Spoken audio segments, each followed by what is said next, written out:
Commander, I'm Lieutenant Hazel. I'll be guiding you through the trials to determine if you're cleared for operations. The brass has their eyes on you, so try not to embarrass me. Let's get you familiar with the view controls first. Hold down the left mouse button and drag the mouse to angle your view. Now use the scroll wheel to zoom in and out. And most importantly, moving the view. Use W, A, S, and D to pan the view. E and C will raise and lower your view in the battle space, respectively.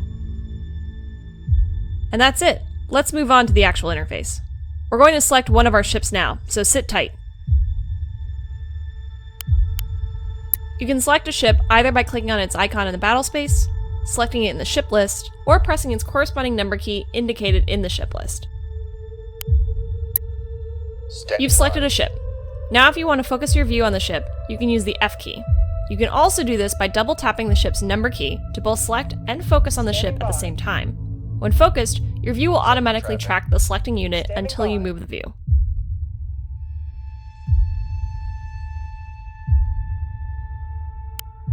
This ship in particular is the Rains-class frigate. It's the most common warship in the fleets, with a generous balance of speed, agility, armoring, and some good room for a good mix of support modules and weapon systems.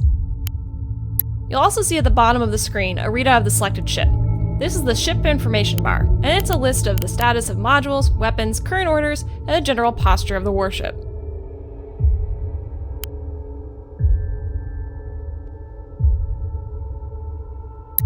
This window is the damage control status board, and it'll be one of the most important items when in battle, as it shows the condition of all modules on the ship as a color gradient. Green means functional and undamaged, while red means heavy damage.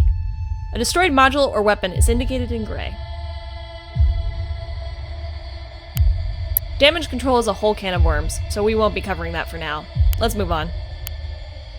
Next, the mount status display. This shows the status of all external mounts on the hull, which could be weapons, defense systems, or utilities. Currently all of our mounts show green with a black slash, indicating they're operational but idle.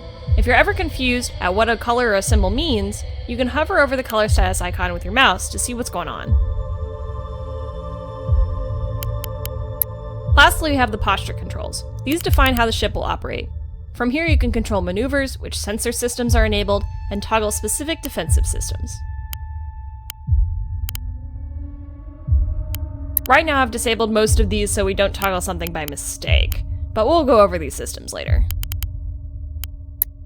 So you know how the interface works, but what about issuing an order to a ship? The ANS Small Beginnings is reporting that their drives are online, so we'll get that frigate into a nearby position. Standing by. Select the ANS Small Beginnings and open the Action menu by right-clicking anywhere in the battle space. On the left side of the menu, select the Move or Movement submenu to see all available movement commands. The POS or Position command will order the warship to move to a position and hold there. Select Position and move the Small Beginnings within 500 meters of Waypoint Atlas.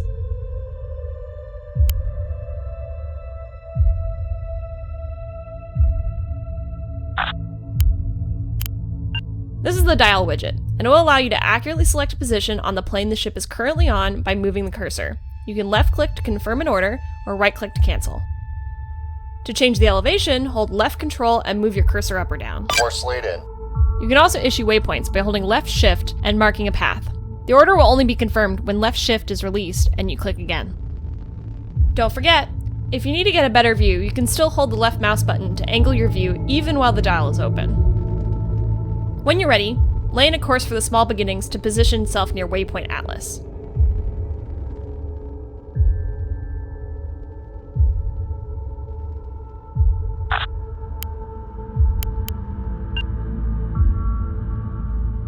Force lead in.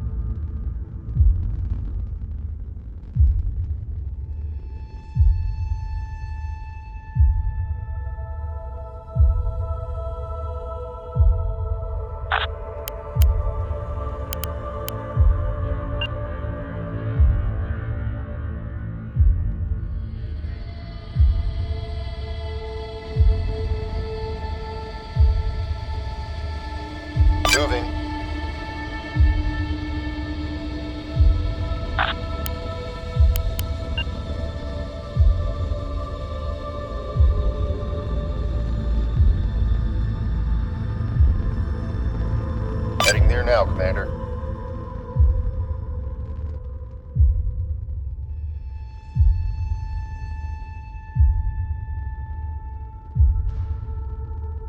In the future, you can also use the M key as a shortcut to issue move to position orders.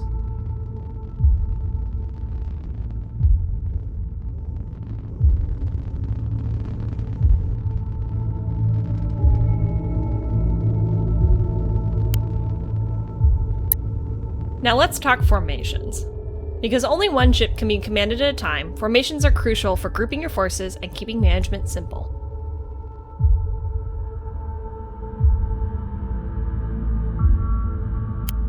The ANS Dusty Tome is reporting they're ready for orders, so we'll have them fall in with the small beginnings. Reporting.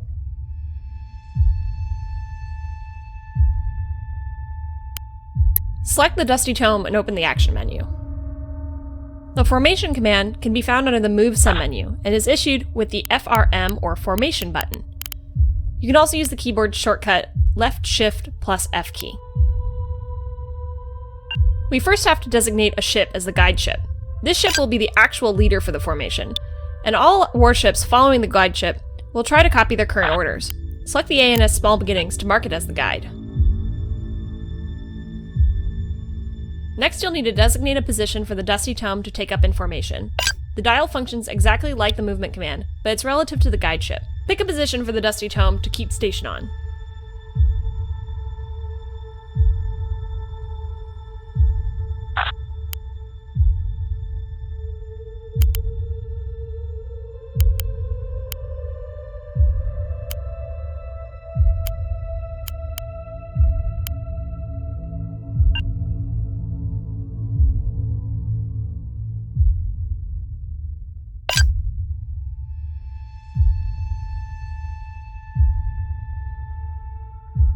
Standing by.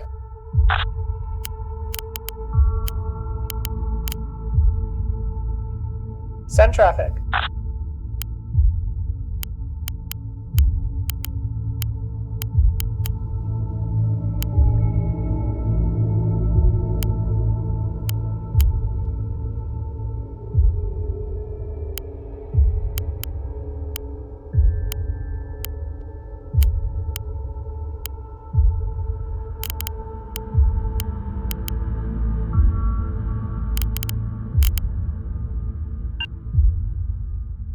Course laid in.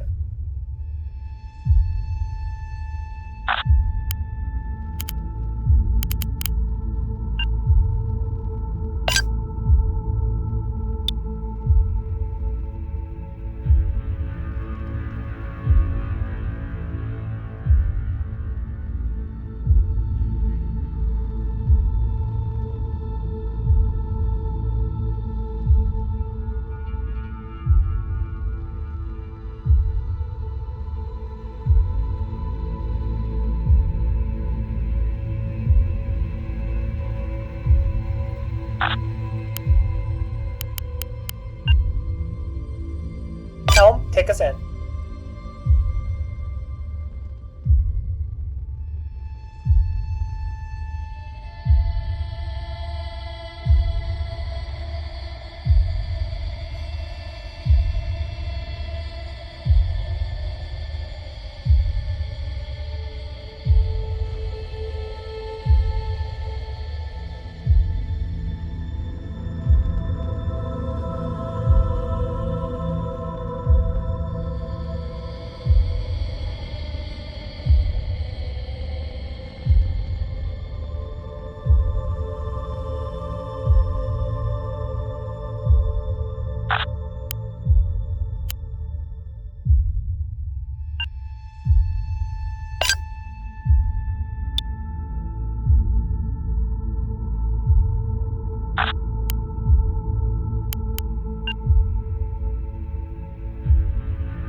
Helm, address The Dusty Tome will move into formation, and they'll try to follow the guide ship as best they can.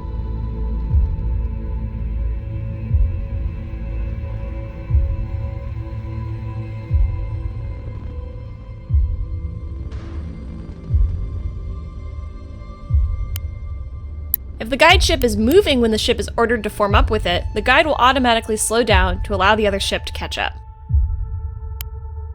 You can have as many ships as you want in a formation, but keep in mind that there are drawbacks to having a lot of closely packed ships, beyond white-knuckled helmsmen. Spacing is key, and sometimes you need to split up. Ships near each other create a larger radar return, making stealth and evasion more difficult and allowing the enemy to detect you at a longer range. But we won't go over sensor coverage just yet.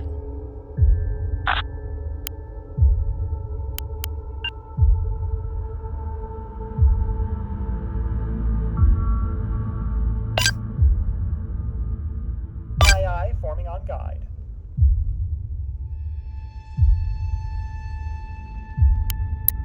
You can see the structure of your fleet and its formations in the ship list, which dynamically updates to show which ships are in formation with each other.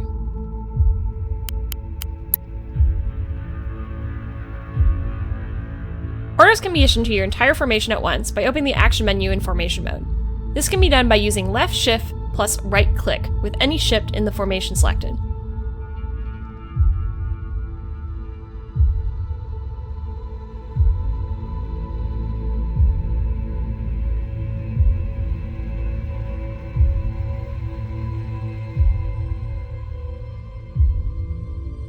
Send traffic.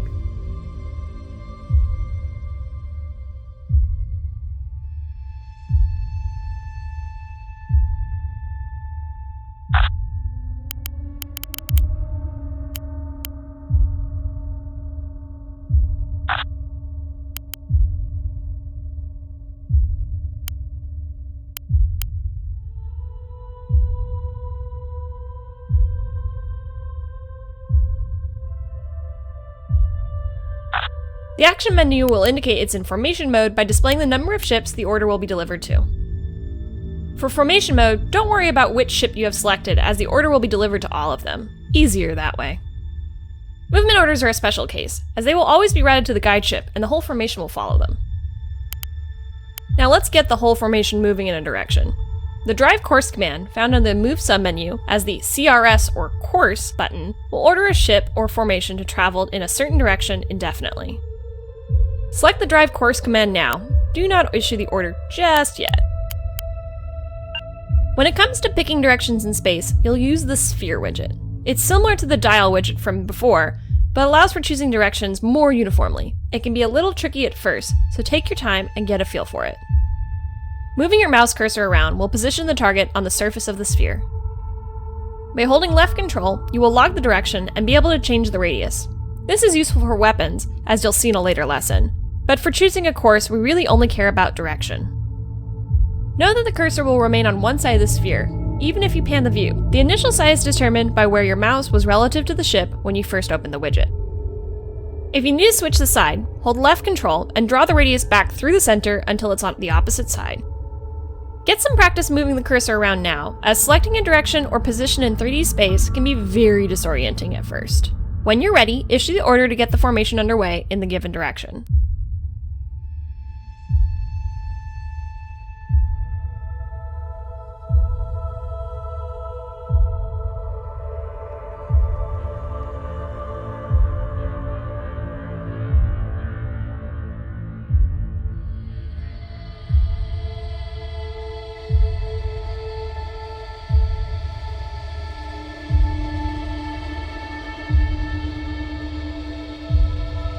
Moving. The formation will now drive the course until told to do otherwise. Careful not to lose attention and let them get too far. We've had an incident in the past, and I'm not going to fill out more paperwork. Lastly, let's break the dusty tome back off from the formation. To do so, all you need to do is select the ship and issue a standard movement order to it. That will override its order to keep in formation.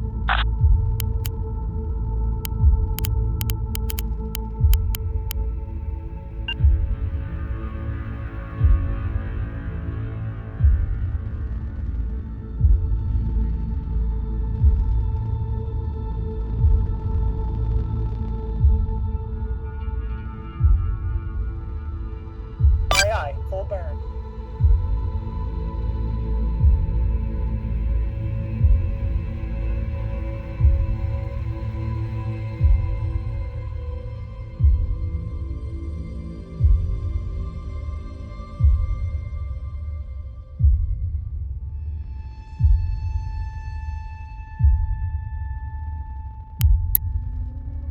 Well, congratulations! That completes your first lesson in maneuvering ships in the battle space.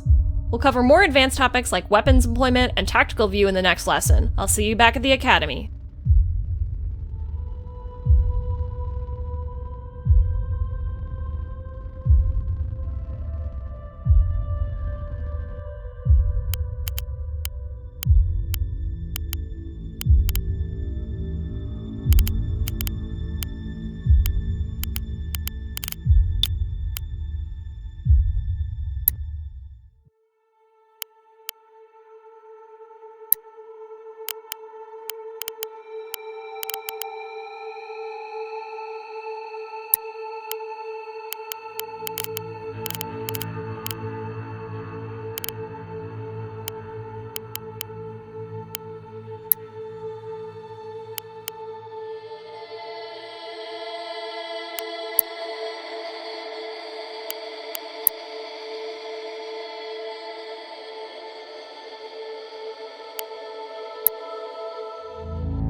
Now comes my favorite part, weapons and how to use them.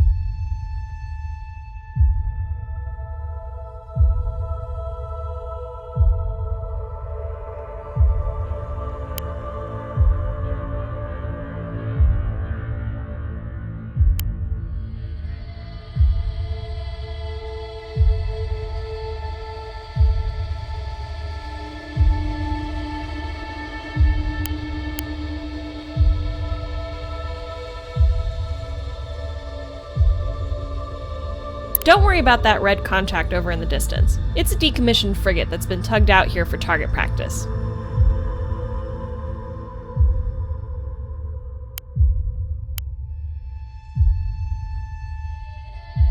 Before we get to weapons, we need to learn about the tactical view. You can switch between tactical and normal views by pressing spacebar.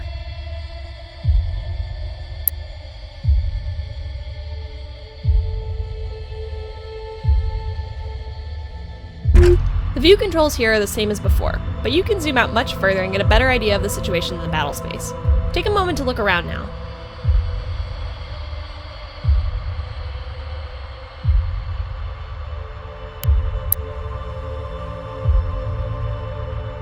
The tactical view provides you with a lot of information that you wouldn't be able to get otherwise. It's your primary way of knowing what's happening around you. You'll be using it a lot.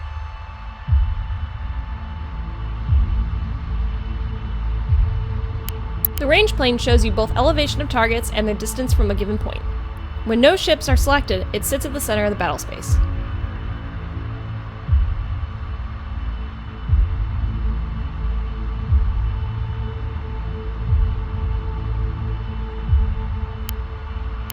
Select the small beginnings now to see how the plane changes. How can we help today? Take note that the range plane moved to center on that ship. It'll also track with it. All ranges will be indicated relative to your currently selected ship. Notice how the line from the enemy track to the range plane has a slight curve. This is because elevation and range are not directly related, so the contact's distance on the plane must be projected onto a sphere. This layout makes it easy to determine the range of a target by looking at the position of the plane relative to your selected ship's capabilities. The dotted lines represent maximum ranges of your ship's systems. Red indicates offensive range, blue is sensor range, and defensive systems are green.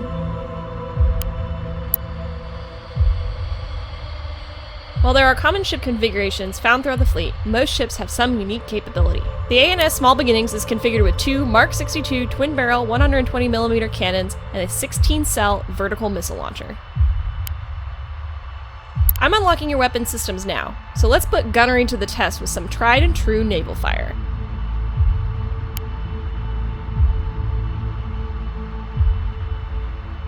There are several ways to target weapons. The fastest and simplest is by shooting directly at the sensor track. To do this, right-click the red sensor track to bring up the action menu in track mode.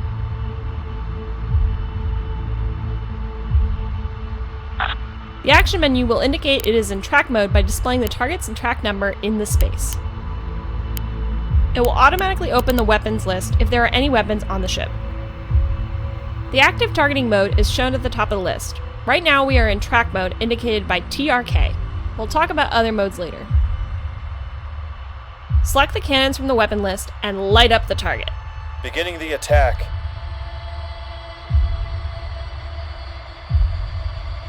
Definitely seeing some hits there. Looking good. Yes, Commander.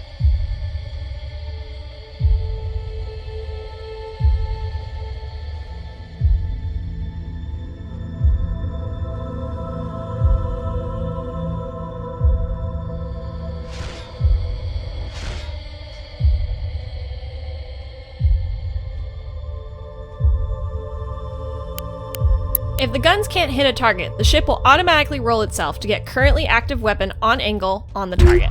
This is called unmasking. Right now you'll notice that our fire is pretty inaccurate. This is because our targeting solution isn't using a fire control lock. The red dot jumping around near the track shows where our sensors think the target is. Let's improve our targeting accuracy by locking the target with our bullseye fire control radar, located on the top of the ship. To do this, right-click the track and select the LCK, or lock, at the top of the action menu. You can also use the X key keyboard shortcut.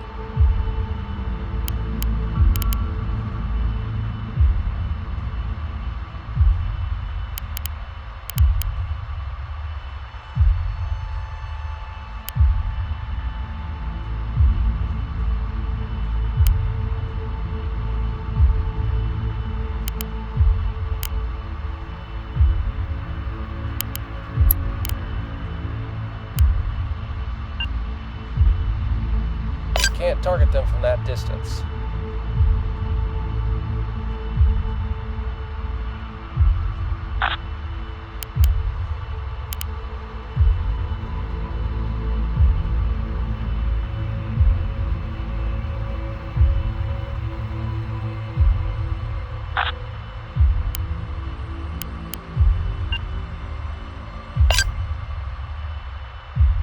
Forming up, Commander. Send your traffic.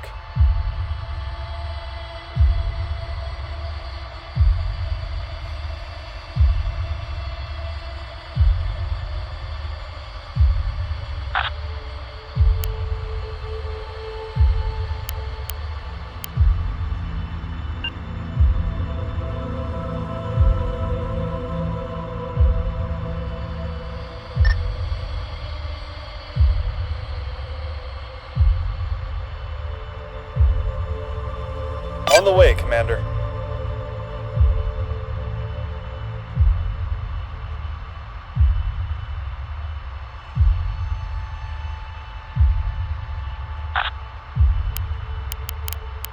Locking on. Notice the new icon on the target. This indicates that the target is locked on and is providing much better accuracy and increased update rate on the target. Remember, not all ships have fire control radar, and you'll only be able to get a lock with ships that have them equipped.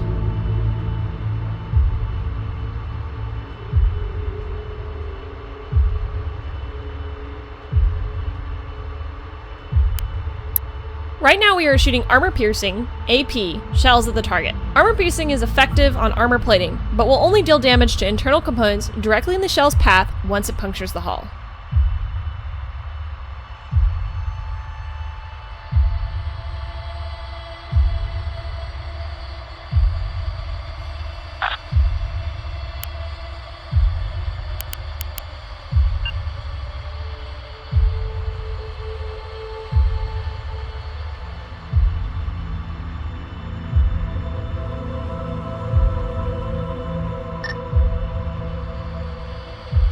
On the way, Commander.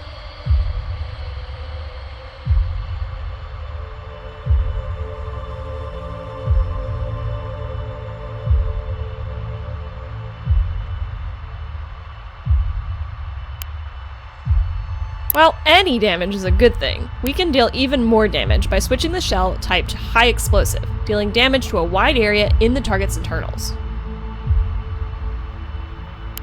We use high explosive, HE shells, against targets of appropriate size or smaller, or larger targets with heavy armor damage. HE shells cause much less damage to armor, but penetration will explode inside and do damage to all nearby components and personnel. To switch to HE shells, first open the action menu in track mode by right-clicking the track.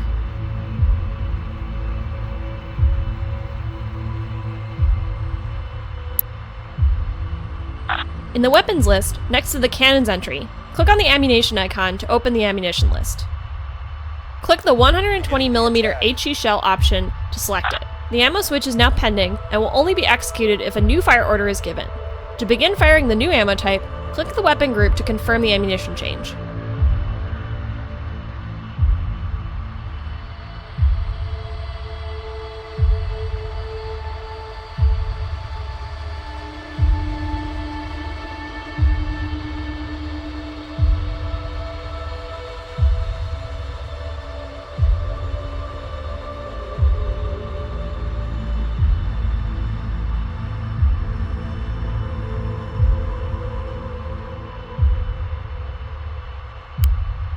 It'll be done. Now we'll select the small beginnings and watch what it's up to.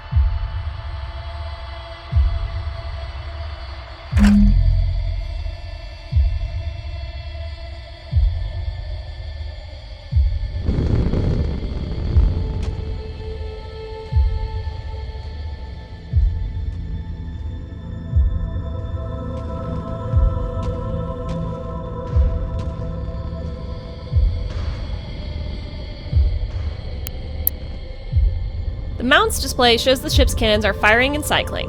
When the yellow bar is filled, the cannon will fire again. We can also see that the fire controls radar is solid green, indicating it's active and it has an active lock-on.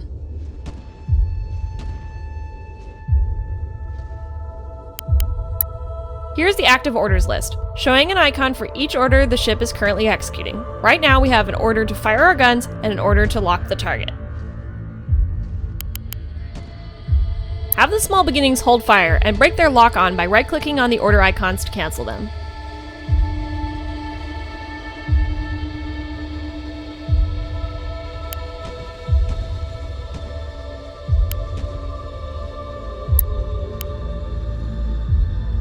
And that's the basics of gunnery. The key thing is to know what ammunition to use, especially as your target takes more damage to warrant the big stuff. But what if you don't have a sensor track?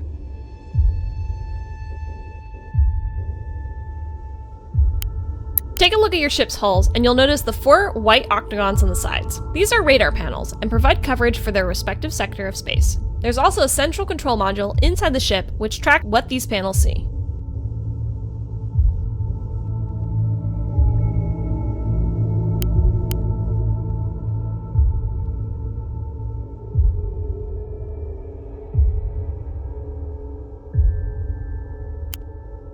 When panels are damaged or destroyed, you'll lose coverage in that area. Similarly, if the radar controller is destroyed, you'll lose all coverage in all directions. Obviously, fighting blind is not a good thing. But that won't put you out of the fight just yet. Direct fire weapons like cannons can fall back on visual targeting, where the crew will provide targeting data to your guns using onboard optics. Some weapons like missiles can't do this, however.